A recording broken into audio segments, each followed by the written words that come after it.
नमस्कार दोस्तों, आप सभी विद्यार्थियों का एक बार फिर से स्वागत है एनसीईआरटी एजुकेशन लाइव में। तो कमर कस के अब बैठ जाइए दोस्तों। अब लॉकडाउन आप लोग का कुछ बिगाड़ने वाला नहीं है। अब आप घर पर बैठे बैठे अच्छे से परीक्षा की तैयारी कर सकते हैं और अच्छे से पढ़ सकते हैं। तो इस वीडियो में हम लोग क्लास 9th का एनसीईआरटी बुक क्लास 9th का साइंस अध्याय 1 हमारे आसपास के पदार्थ देखने वाले हैं दोस्तों। तो ये फर्स्ट वीक है, पहला सप्ताह है। यह पहला सप्ताह का पहला दिन है। पहला सप्ताह का पहला दिन है दोस्तों। डे 1 है। डे 1 हम लोग प्रत्येक शनिवार का इसका टेस्ट लेंगे। जो हम एक सप्ताह में पढ़ेंगे वो प्रत्येक शनिवार का टेस्ट लेंगे। तो चलिए वीडियो को स्टार्ट करते हैं।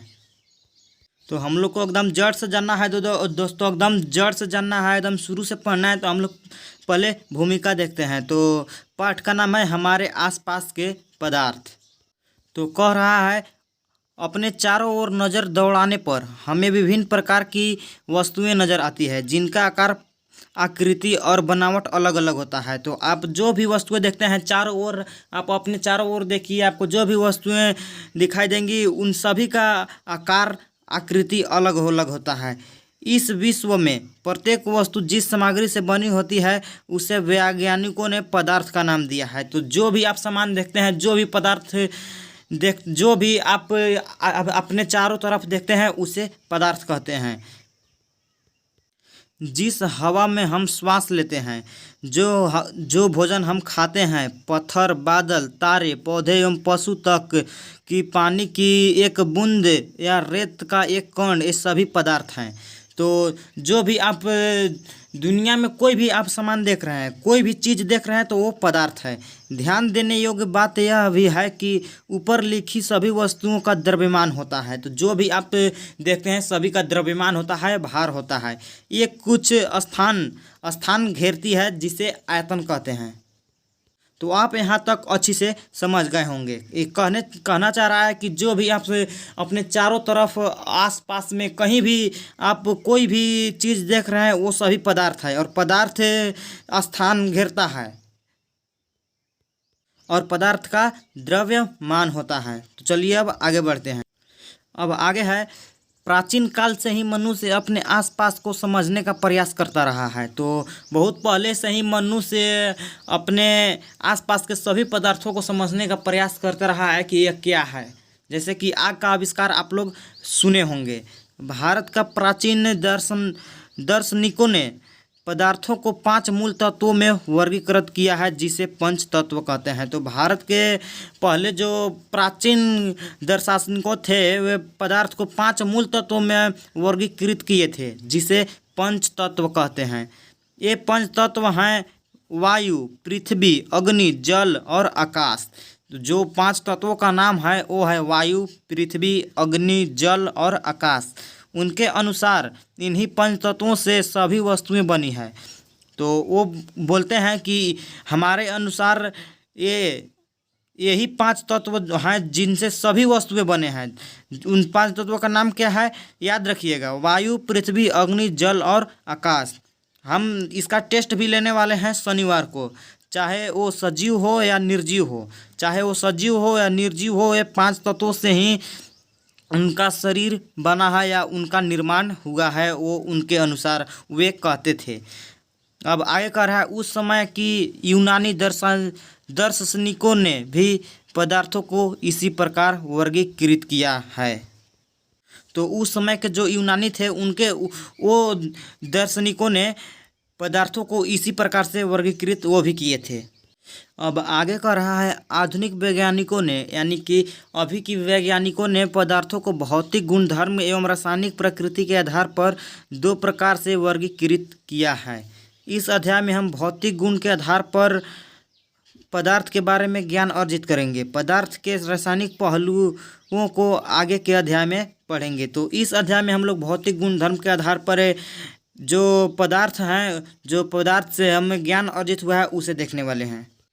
अब आगे है पदार्थ का भौतिक स्वरूप। बहुत ही इम्पोर्टेंट टॉपिक है पदार्थ का भौतिक स्वरूप। तो पदार्थ के भौतिक स्वरूप में हम लोग पढ़ने वाले हैं अभी पदार्थ कणों से मिलकर बना होता है। बहुत ही इम्पोर्टेंट टॉपिक है, इसे ध्यान से पढ़िएगा। तो है। बहुत समय तक पदार्थ की प्रकृति के बारे में दो विचारधाराएं प्रचलित थी। एक विचारधारा का यह मानना था कि पदार्थ लकड़ी के टुकड़े की तरह सतत होते हैं, परंतु अन्य विचारधारा का मानना था कि पदार्थ रेत की तरह कणों से मिलकर बने होते हैं। तो पहले बहुत सारे विचार किए कि कोई भी पदार्थ वो लकड़ी की तरह सतत होते हैं, यानी कि समतल होते हैं, लकड़ी की तरह से बना होते हैं। और कोई कहते थे कि ये छोटे छोटे कणों से मिलकर बने हैं, बहुत छोटे छोटे कणों से मिलकर बने हुए हैं। आइए एक क्रियाकलाप के द्वारा पदार्थ के स्वरूप के बारे में निर्णय करते हैं, ये सतत है या कणों से मिल के बने हुए हैं। तो चलिए हम लोग पहले देखते हैं क्रियाकलाप क्या है। तो क्रियाकलाप 1.1 है। तो आप लोग इसे घर पर भी कर सकते हैं। तो थोड़ा सा कम कर देते हैं। तो है क्रियाकलाप है, एक 100 ml का बीकर ले लीजिए। एक 100 ml का कोई बर्तन ले लीजिए। इस बीकर को जल से आधा भरकर जल की स्तर पर निशान लगा दीजिए। जो बीकर लिए हैं उसमें जल भरकर आधा पर, मान लीजिए कि ये एक बीकर है, इसमें हम जल यहाँ तक भर दिए और यहाँ तक निशान लगा दिए। और आगे कर रहा है, दिए गए नमक या शर्करा को कांच की छड़ की मदद से जल में घोल दीजिए। अब इसमें हम कांच डालेंगे और इसको घोल देंगे। जो हम इसमें नमक डालें या शर्करा डालें उसको हम अच्छे तरीके से घोल देंगे। अब देखेंगे कि जल के स्तर में बदलाव पर ध्यान दीजिए। और जल का जब स्तर आप देखिएगा तो जल का स्तर थोड़ा सा बढ़ा हुआ दिखेगा, जल बढ़ गया होगा। आपके अनुसार नमक या शर्करा का क्या हुआ, ये कहाँ गायब हो गए? तो ये गायब नहीं हुए, ये जल में घुल गए हैं। क्या जल के स्तर में कोई बदलाव आया? तो आप लिखेंगे हाँ, ये जल के स्तर में बदलाव आया, जल का स्तर थोड़ा बढ़ गया। अब कह रहा है, इन प्रश्नों को उत्तर पाने के लिए हमें इस विचार की स्वीकारना होगा कि सभी पदार्थ कणों से बने होते हैं। तो जो हम इस क्रियाकलाप को किए, इससे साबित होता है कि जो भी पदार्थ होते हैं वो कणों से बनकर होते हैं, छोटे छोटे कणों से मिलकर बने होते हैं। उपरोक्त क्रियाकलाप में चम्मच में रखी गई नमक या शर्करा पूरे पानी में घुल गई है, जैसा चित्र 1.1 में दर्शाया गया है। तो चलिए हम लोग चित्र देखते हैं। तो जब हम शर्करा को या नमक को हम पानी में घोलते हैं तो ये देखिए, लाख गुना आवर्धित किए गए जल का कण।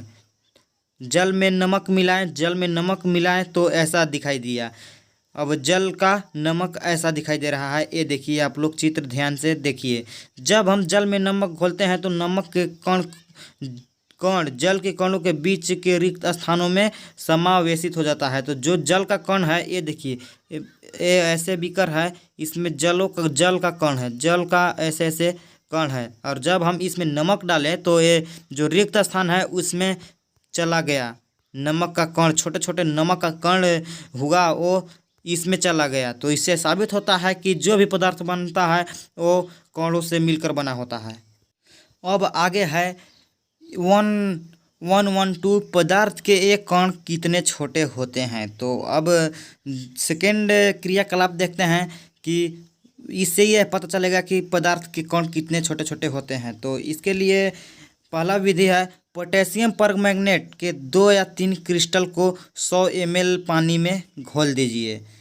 और आगे कर रहा है, इस घोल में से लगभग 10 ml घोल निकालकर 90 ml जल में मिला दीजिए। तो जो आप 2 या 3 क्रिस्टल को 100 ml पानी में घोले हैं उसमें से 10 ml को आप निकाल दीजिए। निकाल कर उसे 90 ml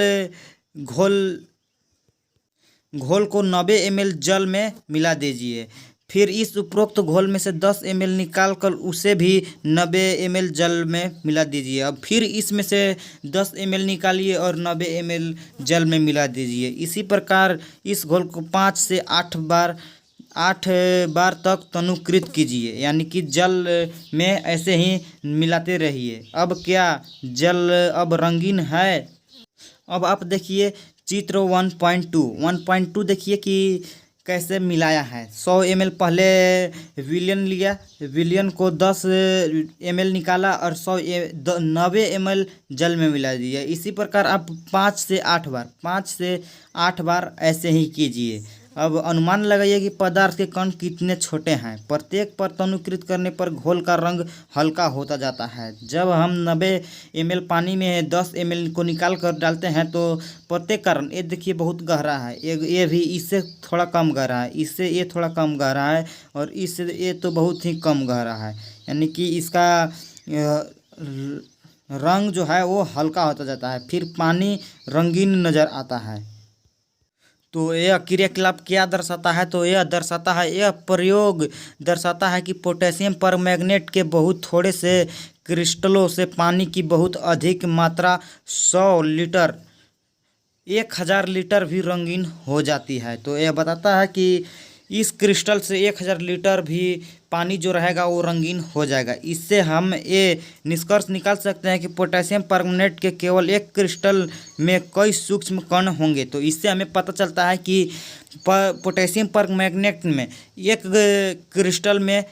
क्रिस्टल में बहुत सारे कण हैं, यानी कि इसका कोई पता नहीं है कि इसमें क्या कण है। ये कण छोटे छोटे कणों में विभाजित होते रहते हैं। तो ये कण जो है वे छोटे छोटे कणों में विभाजित होते रहते हैं।